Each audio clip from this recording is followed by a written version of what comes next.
For number 14, we have to write an inequality for x. So we're going to compare x and 10. So if I look at these angles here, I see that 75 is greater than 60, which means that x has to be greater than 10. Okay? In number 15, again, we're looking to solve for x here, an inequality for x. So we're looking at this angle compared to this side. And then we're looking at this angle compared to this side.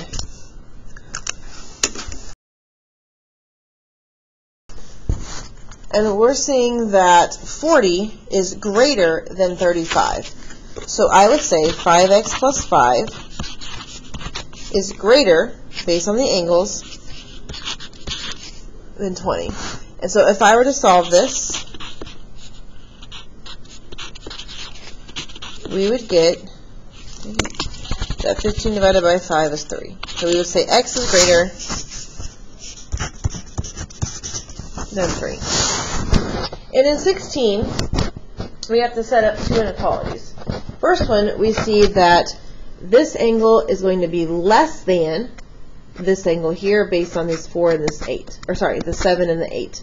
So first thing, 7x minus 3 is less than 2x plus 7. And so in solving that, we would get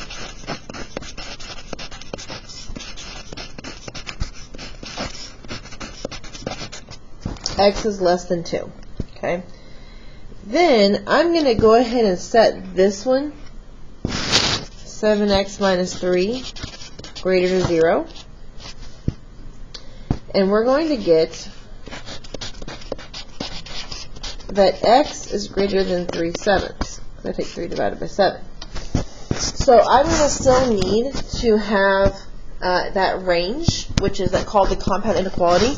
Smallest first, biggest last. So 3/7 and 2 with x in the middle. And then x is going to be less than 2. So I use the same inequality here because that's just flipped around. Okay. Alright, then the last two,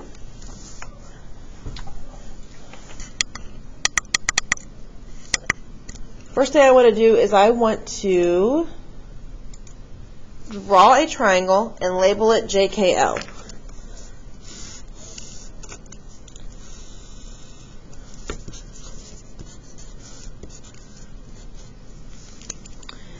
So I know that all angles in a triangle can be added to equal 180. So I'm going to add all of these and equal that to 180. That's the first step.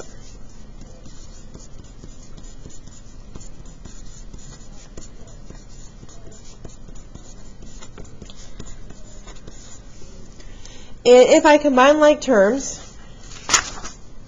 we get that we have an 18x plus 54 equals 180. And if I solve the two-step equation, we get x is 7. Okay? So then in step 2, I need to plug in 7 to all of these measurements. So for angle J, 9 times 7. For angle K, 4 times 7 plus 36. And then angle L, 5 times 7 plus 20. Alright, so for number 2, if this J, if I multiply and subtract 2, we get 61 degrees. So J is 61. 28 and 36 make 64. So K is 64. And then lastly, L, 35 and 20 make 55.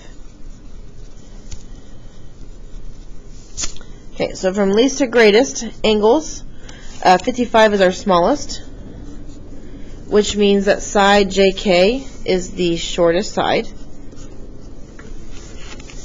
Then from 55 we would go 61, so angle J and KL. And then lastly, the largest angle is 64, which is angle K. And that means that JL would be our longest side. Alright, and then the last one, 18, again, we're going to have to draw your triangle, not drawn to scale, labeled, RST. We have to add all of our expressions together and equal the perimeter. So 6x plus 7 plus 8x minus 5 plus 10x minus 11 equals the 87 perimeter. If I combine like terms, we get 24x minus 9 equals 87.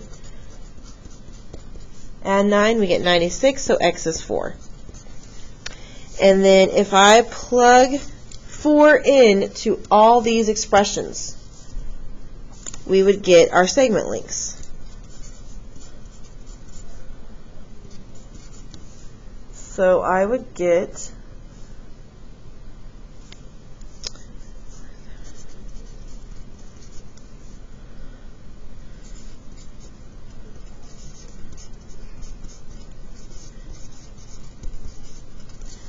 for RS 31, for ST 27, and lastly for RT 40 minus 11 gives me 29. Alright, so I'm going to label RS 31, ST 27, RT 29. So for my angles, the smallest angle has to be the smallest, across from the smallest side, so 27. So angle R and ST. So shortest side, smallest angle.